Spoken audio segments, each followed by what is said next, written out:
Varicella Zoster Virus, chickenpox, shingles, a dormant disease. 95% of adults in the United States has had what is commonly known as chickenpox before the age of 18. The scientific name of the microorganism is called human alphavirus 3, or HHV3 for short. It is more commonly known as Varicella Zoster Virus, or VZV for short. This virus again causes chickenpox, which is clinically called varicella, a disease that infects usually children, teens, and young adults. Important about this virus is that it becomes dormant, and later on in life it can reactivate as shingles. 95% of adults in the United States are at risk for shingles, and about 1 out of 3 people in the United States will develop shingles in their lifetime. VZV classification is as follows. It belongs to no domain because viruses are non-living.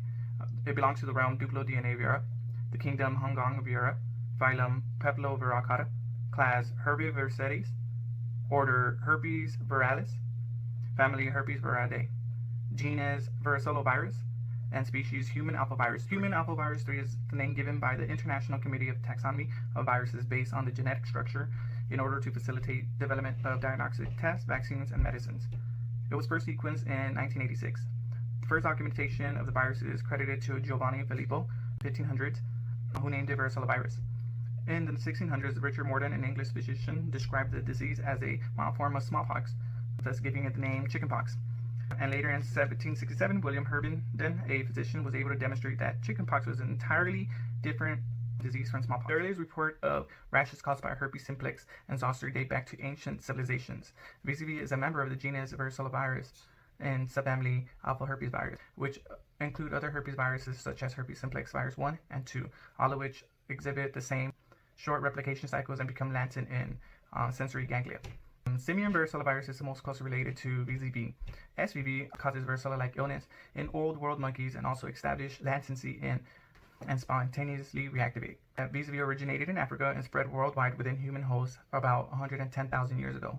VZV is a highly contagious disease that can be spread person to person by either direct contact, such as touching blisters, saliva, or mucus of an infected person, or it can be transmitted by air droplets from coughing or sneezing. It can also be transmitted by touching contaminated surfaces and by mother to baby during labor or nursing.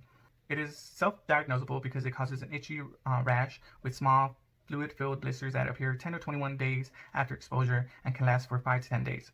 Other symptoms include fever, loss of appetite, headache, and an overall feeling of tiredness. The rash goes through 3 phases. The first is pink or red bumps that break out over several days. The second, bumps become fluid-filled blisters which then leak. And the third phase is the blisters crust and become scabs that take several days to heal.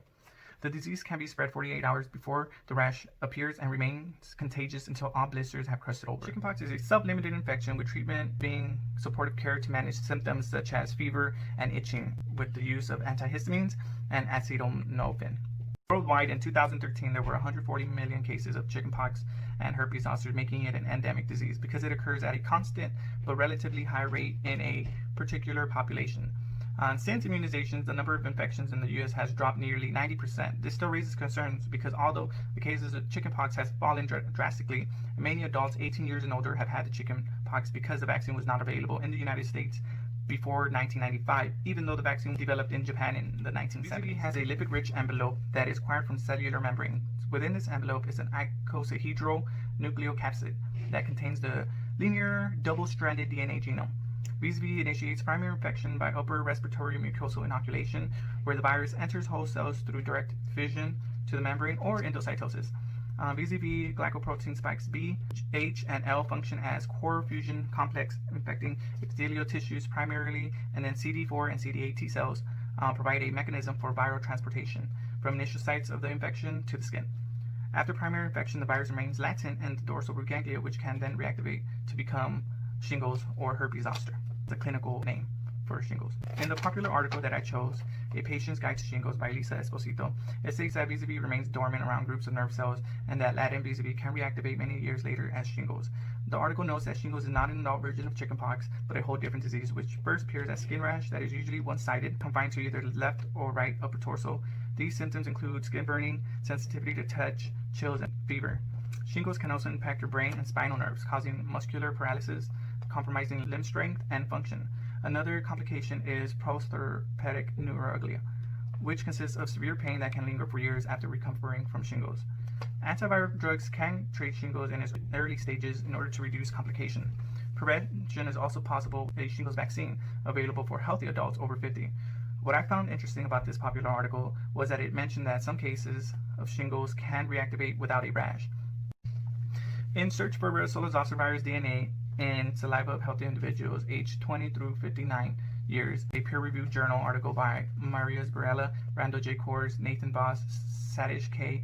Mehta, Dwayne L. Pearson, and Don Gilden, it states that all neurological and ocular complications of VZV can occur without a rash. They go into deeper detail explaining that these complications can include meningoencephalitis, an inflammation of the brain, myopathy, an injury to the spinal cord, sculopathy, a disease that infects the blood vessels, and multiple ocular disorders, infections of the eyes. The goal of this experiment is to see if VZV DNA is detectable in saliva in order to obviate more invasive cerebral spinal fluid lumbar tests. In the introduction, it states that virological verification relies on the detection of VZV DNA or anti-VZV antibodies in cerebral spinal fluid. If VZV were detectable in other tissue samples such as saliva or tears in a patient with shingles without a visible rash, then more invasive lumbar tests may be avoided. In previous studies, VZV DNA was present in saliva of 54 patients with acute herpes zoster involving the face, trunk, upper and lower extremities, and in the saliva of patients with acute peripheral facial palsy, which is also a complication of shingles. VZV DNA was also present in the saliva of patients who had a vaccination for shingles. The hypothesis in this study is there will find no VZV DNA in the saliva of healthy individuals aged 20 through 59 to further prove the diagnostic value of detecting VZV DNA in the saliva of patients with neurological disease caused by VZV in the absence of a rash. The materials and methods used to go about this experiment began with collecting saliva samples of healthy individuals aged 20 through 59 without a history of zoster, immunosuppression, or current pregnancy. The saliva was randomly collected from 80 individuals, 10 men and 10 women in each decade. The samples were obtained by passive drool until 2 milliliters of saliva was collected, and it was stored at -20 degrees Celsius until analyzed. The saliva was then centrifuged, and DNA was extracted from the cell pellet using a QIA-AMP DNA kit. After the DNA concentration was determined, a polymerase chain reaction was performed, which is a common tool used in biological research labs to detect presence of or absence of DNA. The PCR was carried out in a blinded fashion in both clinical specimens and positive controls. Below you can see the results in the table. The conclusion of the experiment strengthens the hypothesis that no VZV DNA is found in the saliva of healthy individuals aged 20 through 59, which further proves the diagnostic value of detecting VZV DNA in saliva of patients with neurological disease caused by VZV in the absence of a rash. Currently, the diagnostic gold standard for VZV DNA detection in the absence of a rash is the detection of VZV DNA or antibody in the cerebral spinal fluid. Studies still need to be determined whether detection of VZV DNA in saliva with neurological disease correlates with the presence of VZV DNA or anti-VZV antibody in cerebral spinal fluid, which then can prevent invasive and expensive diagnostic procedures.